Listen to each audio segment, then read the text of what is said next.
Sensex 241.86 અંક એટલે કે 0.34% વધારાની સાથે 71,106.96ના સ્તર પર બંધ થયું છે, જ્યારે નિફ્ટી 94.35 અંક એટલે કે 0.44% વધારાની સાથે 21,349.40ના સ્તર પર બંધ થયો છે.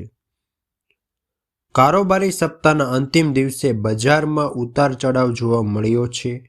સેન્સેક્સ અને નિફ્ટી વધારાની સાથે બંધ થયો છે. મિડ કેપ અને સ્મોલ કેપ શેરોમાં ખરીદારી રહી, જ્યારે આઈટી, રિયલ્ટી, મેટલ શેરોમાં ખરીદારી રહી છે. ઓટો, ફાર્મા અને ઇન્ફ્રા ઇન્ડેક્સમાં વધારાની પર બંધ થયો છે. કારોબારના અંતમાં સેન્સેક્સ 241.86 અંક એટલે કે 0.34%ના વધારાની સાથે 71,106.96ના સ્તર પર બંધ થયો છે, જ્યારે નિફ્ટી 94.35 અંક એટલે કે 0.44%ના વધારાની સાથે 21,349.40ના સ્તર પર બંધ થયો છે. Britannia, Nestle India, Tata consumer products, Wipro અને કોલ ઇન્ડિયા નિફ્ટીના ટોપ ગેઇન રહ્યા છે, જ્યારે Adani enterprise, M&M, UPL, Adani ports અને ICICI બેંક નિફ્ટીના ટોપ લૂઝર રહ્યા છે.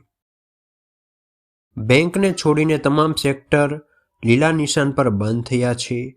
Auto, capital goods, healthcare, oil and gas ઇન્ડેક્સમાં 1%નો વધારો થયો છે, જ્યારે આઈટી, મેટલ અને રિયલ્ટી ઇન્ડેક્સમાં 2%નો વધારો સાથે બંધ થયો છે.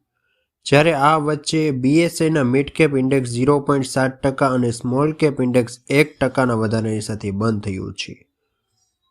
આજ માટે આટલું જ દોસ્તો. આવા જ વિડીયો જોવા માટે અમારી ચેનલ સબસ્ક્રાઇબ કરી લો. તેની બાજુમાં બેલ આઇકન છે, તેને પ્રેસ કરીને ઓલ નોટિફિકેશનમાં કરી દો. આજ માટે આટલું જ.